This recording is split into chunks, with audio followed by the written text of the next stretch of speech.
Citlali, ya detente, por favor, me tienes mareado. Ya, Juanma, déjame concentrarme. La presentación aún no está lista y tú deberías de ponerte a leer. Estoy relax, chava. Ya terminé de organizar los temas y más bien a la que veo nerviosa es a ti, con tensión y ansiedad. ¿Ya ves? Confundes los síntomas. No es lo mismo estar ansiosa que estar tensa. ¿Acaso estoy un poquito nerviosa? ¿Tú cómo puedes estar tan tranquilo, Porque ya lo hemos repasado 1000 veces. Estoy seguro que te lo sabes. Me lo has repetido y repetido hasta el cansancio. Lo que creo es que tienes algo de ansiedad. Ay, no sé. Es que siento que algo va a pasar, no sé. Ahora estoy más preocupada. Yo creo que sí lo vamos a hacer y nos va a salir muy bien. Ya verás, nos va a ir súper. ¿Y entonces por qué tengo esta sensación tan rara? Pues no sé. Estás agitada. Mira tus manos, sudan. Estás nerviosa. ¿Tienes taquicardia? Porque por lo que aprendimos puede que tengas un repentino estado de ansiedad leve. Sí, es posible. ¿Ves, Juanma? Pero estoy confundida. Mira, tengo una idea. Para que veas que sí te sabes lo que presentaremos en clase, te propongo que hagamos nuestro videoblog acerca de la ansiedad y sus trastornos. ¿Qué te parece? Ok, de acuerdo, me serviría como repaso. Pero este es un trabajo para... ¡Los investigadores rápidos y animosos! Hola, qué gusto tenerlos nuevamente aquí en el blog de los investigadores rápidos y animosos. Yo soy Citlali. Y yo, Juanma. Hoy nos referiremos a la ansiedad y sus trastornos. ¿Y saben por qué? Simplemente porque todos, cualquiera de nosotros, hemos experimentado o habremos de tener esa sensación en algún momento de nuestra vida. Es un síntoma que se presenta de manera inesperada y nos puede causar un estado anímico de malestar e inquietud. Por cierto, Citla, aquí tenemos un mensaje de Mariana Pérez Díaz de la UAM Xochimilco. Ella dice que no quiere salir de su casa ni visitar a sus vecinos porque en el pueblo de Nativitas, donde ella vive, hubo varios decesos por la pandemia y que le da miedo ir a la tienda o a trabajar en el embarcadero. ¿Cómo puedo quitarme este miedo? Y otro más, Es Ramiro Sánchez de Cárdenas, Tabasco. Y dice que no sabe bien qué carrera elegir, pues le gusta ingeniería civil, pero también la arquitectura, y que eso lo tiene muy angustiado. Quiere saber cómo puede evitar sentirse así y no sufrir si se llega a equivocar con su elección. Bueno, amigos, precisamente el propósito de este programa es que aprendamos a reconocer los síntomas de la ansiedad con el propósito de atenderlos oportunamente y evitar su agravamiento. Sí, amigos, de acuerdo a la autoridad sanitaria de nuestro país, la ansiedad es el trastorno psiquiátrico más común. Se estima que la padece en promedio el 12% de la población adulta del mundo. En México, al menos el 14.3% de los jóvenes y adultos sufren trastornos de ansiedad generalizada y la mitad de ellos son menores de 25 años. La ansiedad se define como un estado emocional en el que se presentan cambios en el organismo, algunos de los cuales producen distorsiones de la percepción de la realidad, del entorno y de la persona misma. En esta clasificación, el primer tipo de alteraciones son las somáticas, que se expresan como temblores, taquicardias, mareos, sudoración, malestar en el aparato digestivo y aumento de la necesidad de orinar, entre otros síntomas. El psicólogo José Alfredo Contreras Valdés, investigador y catedrático de la Facultad de Psicología de la UNAM, ha explicado este problema de salud. Escuchémoslo. La principal característica de la ansiedad es una combinación entre preocupación y miedo, que se oye medio raro, una combinación como entre preocupación y miedo de manera constante y de manera excesiva, es decir, un malestar cognitivo de lo que estoy pensando y un malestar afectivo, lo que estoy sintiendo. acompañada de respuestas fisiológicas que yo creo que todos hemos experimentado, que son como bastante comunes. Respuestas fisiológicas como la taquicardia, como la dificultad en la respiración, como la sudoración, como la sensación de ahogo, como la sensación de falta de aire, como la sensación de hormigueos, como los bochornos, como los escalofríos. Respuestas fisiológicas, entre otras. Los especialistas en salud mental señalan que hay otro tipo de respuestas a un estado de ansiedad, las psíquicas. Son síntomas cognitivos, conductuales y afectivos que se exteriorizan como nerviosismo constante, deseos de huir, sensación de muerte inminente y miedo a perder el control o la razón, entre otras manifestaciones. Por cierto, Juanma, tomemos nota que debemos buscar atención de un especialista si tenemos o hemos padecido alguno de los siguientes cuadros de ansiedad de manera frecuente o prolongada. Ansiedad generalizada, que consiste en una preocupación excesiva por todo. Ansiedad social o fobia social, que consiste en un temor intenso y persistente de ser observado y juzgado por otros. Pánico, sensación de que algo malo va a suceder de forma inminente. Agorafóbico, miedo o ansiedad intensos al encontrarse en lugares abiertos. Fobia específica a algún objeto o situación. Citla, amigos y amigas, hay que tener en cuenta que en estos casos es necesaria la atención de un especialista que contribuye a evitar o a reducir estos sentimientos y mejorar la calidad de vida del paciente. Lo puede hacer de dos maneras, con psicoterapia y o con medicamentos. El doctor Edilberto Peña de León, neuropsiquiatra, director del Centro de Investigación en Sistema Nervioso Central, dio a conocer en Diálogos en Confianza algunas cifras sobre los diversos trastornos de ansiedad que padecemos en México. Los trastornos de ansiedad con muchos son la patología psiquiátrica más frecuente que vemos en el consultorio. Prácticamente tenemos cifras como las fobias, que pueden abarcar un 33% de la población. No quiere decir que a cada fobia tengamos que darle tratamiento solo cuando es altamente incapacitante. El trastorno de ansiedad generalizado más o menos en un 14.5%, los ataques de pánico desde el 5 hasta el 8%, el trastorno de estrés postraumático 4.5%, pero es un reflejo muy interesante de cómo los trastornos de ansiedad son tan prevalentes en la población y muchas veces negados y con difícil acceso por el estigma a los tratamientos. Hay que ser claro que estos trastornos de ansiedad no se quitan de forma espontánea. Hay que acudir a un profesional de la salud mental para que nos evalúen de forma adecuada y nos digan si nuestro tratamiento tiene que ser en base a una vía psicoterapéutica de estilo de vida o a un tratamiento farmacológico.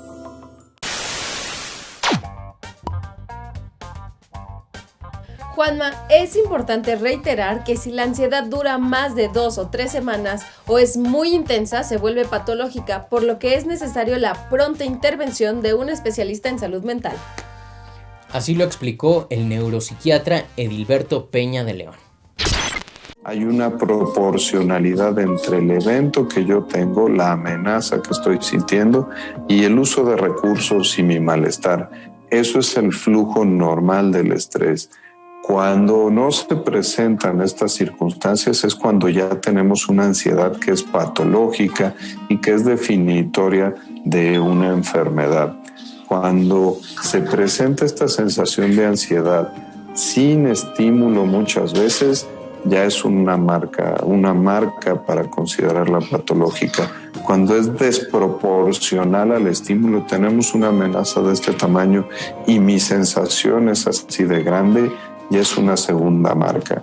Y cuando, a pesar de que pase el estímulo y se resuelve el problema, persiste esta sensación de ansiedad, es el tercer marcador para definir que estamos ante una situación patológica. Entonces, tenemos que estar bien claros entre el flujo de una vida con estrés y la resolución que va concurrente con estas situaciones, y cuando tenemos una ansiedad que si persiste por más de 2 a 3 semanas, incluso algunos meses, ya va a ser definitoria de una enfermedad que necesita ser evaluada.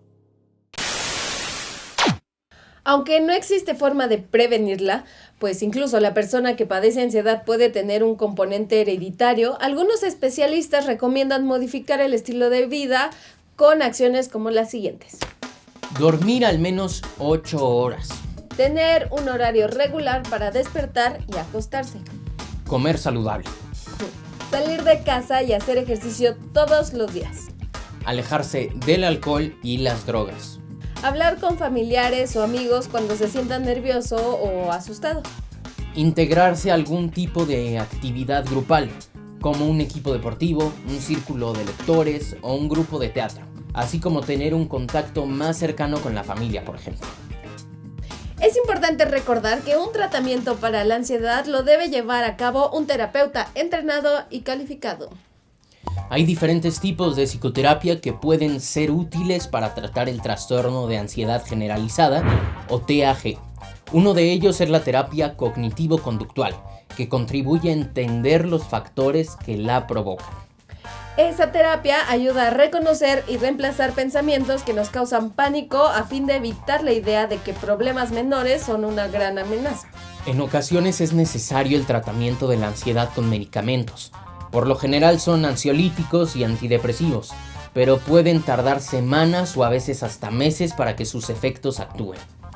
Para que los medicamentos funcionen, es importante una buena comunicación entre el especialista y el paciente, ya que en ocasiones se requieren modificar dosis o incluso cambiar de sustancia. Cabe resaltar que los pacientes no deben cambiar la dosis y mucho menos iniciar con otro fármaco sin haberlo consultado con su médico.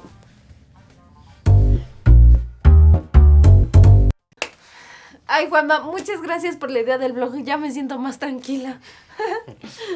Pues qué bien, me alegra muchísimo que ya estés en tus cabales. Ay, pues sí, Juanma, pero todavía nos falta investigar sobre la función principal de la ansiedad, hasta qué punto es saludable y las coincidencias y diferencias de la sintomatología entre ansiedad, angustia y estrés. Pues en ese caso vamos a pedirle ayuda a nuestra amiga Agatha.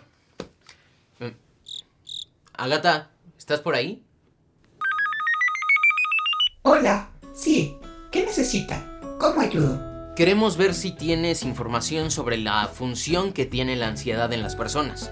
¿Hasta qué punto es saludable sentirla? ¿Podrías tú investigar? Claro que sí. Podemos decir que la ansiedad moderada y como respuesta a un estímulo es algo tan normal como el hambre, la sed o el deseo sexual. De acuerdo al CDINC de Barcelona, que es un centro de diagnóstico especializado en enfermedades neurodegenerativas y trastornos cognitivos, la ansiedad es un mecanismo de defensa que nos permite adaptarnos de forma natural a hechos que producen estrés. En otras palabras, es un sistema de alerta cuya función es favorecer la supervivencia de los humanos.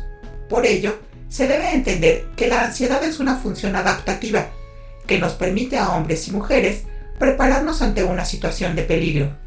Un ejemplo de ello es el de Anselmo, a quien llamaremos así para no dar a conocer su real identidad. Él nos cuenta que un día que regresaba de la escuela vio a un individuo que actuaba raro. Dice que en ese momento su corazón empezó a latir apresuradamente y las manos comenzaron a sudarle, mucho más cuando el tipo comenzó a corretearlos. El estrés que sintió le hizo huir tan rápido que nunca lo alcanzó. Solo escuchaba gritos de amenaza y malas palabras, hasta que lo perdió de vista. Después de ese incidente, Anselmo se ha sentido muy nervioso, sobre todo cuando sale a la calle. Las manos le sudan, tiene que estar volteando para todos lados para ver que nadie lo siga, y le ha costado mucho concentrarse en temas de la escuela. Si lo intenso de la ansiedad es desproporcionado al estímulo que la provoca, o en ausencia de este, entonces ya se habla de una ansiedad patológica. Por ejemplo, un caso desproporcionado es el de Mariana Pérez Díaz, de la UAM Xochimilco, de quien hablamos al inicio del programa, ¿la recuerdan? Su ansiedad se convirtió en un trastorno de agorafobia, pues no quiere salir de su casa por temor a contagiarse de COVID. Ella ha dicho que siente mucho pánico de salir, miedo que incluso ha llegado casi al desmayo por sentirse tan nerviosa, por lo que evita en todo momento incluso abrir la puerta de su casa. Ha llegado a decir que si sale se siente como atrapada, como si no tuviera un sitio a dónde escapar, a dónde ir, y que cualquier objeto o persona puede traer el virus y contagiarla. Es desproporcionado su caso porque incluso esos casos de fallecimiento y contagio que hubo en su calle en Xochimilco ya terminaron. Ahora todos están vacunados y ya no ha habido más enfermos, pero ella sigue teniendo un terrible miedo a salir. Como ya se ha dicho aquí, esta patología se manifiesta con fobias, ansiedad generalizada, ataques de pánico, fobia social, síntomas que pueden convertirse en experiencias muy desagradables para quien las padece. Un adolescente puede tener estas sensaciones de angustia por detonantes tan simples como la presencia de una persona que le atraiga. También puede causar angustia la suposición del rechazo de un grupo, como el equipo de fútbol o los compañeros de teatro. Otro detonante puede ser un examen o la necesidad de hablar en público. En algunos casos puede ser temor a las alturas o a quedar encerrado en algún sitio, como por ejemplo un elevador o un baño estrecho. Lo mismo que viajar en avión. A veces, solo de pensar en algo que no ha sucedido, algo que solo se imagina, ya es motivo de angustia. Tal es el caso de pensar en la presencia de una rata o una araña. Como ven, ustedes los humanos pueden tener una angustia por un estímulo real o imaginario. Pues muchas gracias, Agatha. ¿Qué te parece, Citlali? De acuerdo a un estudio realizado en 204 países por la Universidad de Queensland de Australia, durante la pandemia por COVID-19 en 2020, se incrementaron los casos de ansiedad en 26%. Mira, de acuerdo a cifras de la Organización Mundial de la Salud, a los 264 millones que en promedio padecen ansiedad en el mundo, se sumaron 76 millones más en tiempos de COVID.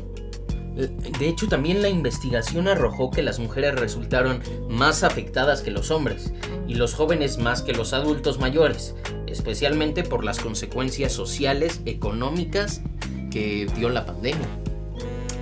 En nuestro país, el Instituto Mexicano del Seguro Social señaló que los casos de ansiedad también aumentaron y que se produjeron principalmente por el confinamiento ante el temor al contagio, al miedo a ser hospitalizados y morir. Los síntomas más frecuentes han sido ansiedad generalizada, trastornos de pánico, afectivos y fobias sociales, estrés postraumático y de tipo agudo. Sobre todo hay una gran preocupación por el futuro y por los cambios sociales generados por la pandemia. El Seguro Social implementó la orientación médica telefónica en salud mental a través del número 800-2222-668. Opción 4, donde psicólogos y psiquiatras brindan atención y consejos para cualquier tipo de afección de salud mental. Por favor, háblenos de los trastornos de ansiedad. ¿Por qué se presentan? La ansiedad se presenta de manera distinta en cada persona, dependiendo sus circunstancias, su momento, su vida y todo lo que ha vivido en el transcurso de su vida. Entonces, ¿por qué se presenta? No podemos especificar y decir por qué motivo en específico se genera. Pero sí te puedo decir que la ansiedad, hablando no como trastorno, sino como un estar, es algo completamente natural y es parte de una respuesta humana ante ciertos estímulos, ya sean reales o imaginarios. ¿Hay manera de evitarlos? Bueno, aquí la pregunta sería más bien, ¿por qué tendríamos que evitarlo? ¿Por qué tendríamos que evitar la ansiedad? Cuando creemos y escuchamos la palabra ansiedad, pues obviamente nos genera mucho conflicto porque la enfocamos a algo que causa temor o algo que no debería de existir o que no tendríamos que por qué vivirla. Sin embargo, la ansiedad es una respuesta totalmente natural y que es parte de un estar en la vida. Entonces, obviamente se vuelve complicado cuando se hace pues extremo. ¿En qué sentido extremo? Que ya afecta en otros momentos y circunstancias de nuestra vida. ¿Qué situaciones debo de evitar para que un estado de ansiedad no se convierta en un trastorno de ansiedad, como una fobia o una agorafobia, por ejemplo? No hay algo que podamos evitar para que no surja un trastorno. Finalmente todos somos susceptibles a que ocurra. Pero lo que sí podemos hacer es, si estamos viendo estas dificultades que estamos presentando, podemos generar recursos. ¿A qué me refiero con recursos? Herramientas que nos sirvan para poder enfrentar estas circunstancias y principalmente identificar en qué momentos ocurre. Vemos que es en una circunstancia particular cuando está ocurriendo, entonces podemos trabajarlo, identificar y obviamente buscar recursos emocionales o acercarnos ya sea con apoyo psicológico, ya sea dependiendo con quién nos sintamos más a gusto, para empezar a trabajar estos elementos que obviamente son de tipo inconsciente, si lo vemos de esta manera. ¿Qué opciones de atención tenemos si por alguna circunstancia caemos en un trastorno de ansiedad? Recursos, ya sea familiares, psicológicos, porque a veces, como nosotros llamamos, redes de apoyo, ¿no? Podemos buscar una red de apoyo, ejemplo, algún familiar con el que nos sintamos a gusto para platicar de esto, ¿no?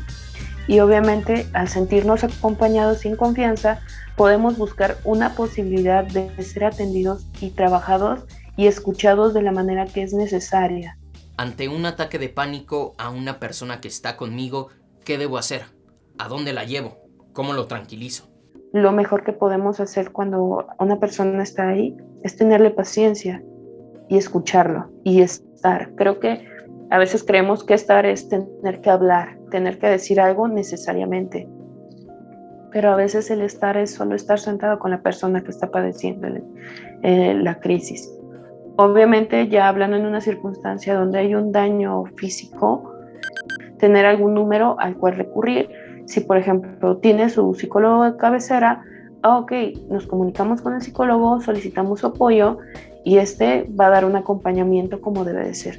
Está la línea de emergencia, el 911. Normalmente cuando escuchamos la línea de emergencia pensamos que solo es cuando hay un robo, una circunstancia de pues rompieron una riña o alguna otra circunstancia de índole social, ¿no? Pero ellos lo que hacen también es poder derivar a una instancia que nosotros en este caso se llama ORUS, que puede brindarte el apoyo.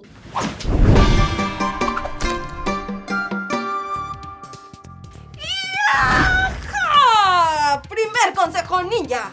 Recuerden tener presente que todos en algún momento de nuestra vida hemos sentido o sentiremos ansiedad y que si esta dura más de 2 o 3 semanas es necesario acudir con un especialista en salud mental. ¡Ya! El segundo consejo ninja es no olvidar que la ansiedad también es un mecanismo de supervivencia, pues nos advierte de riesgos y hace que nuestro organismo se prepare para luchar o huir, según convenga en cada situación.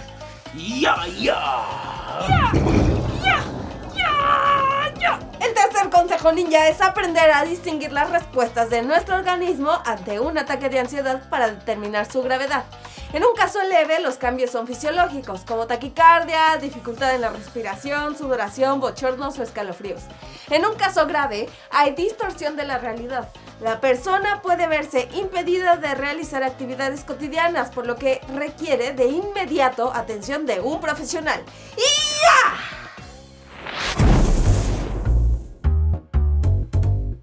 Amigos y amigas, hemos llegado al final de nuestro programa. No olviden recomendarnos entre sus compañeros y amigos y visiten con frecuencia nuestro sitio en jovenesencasa.c.gov.mx.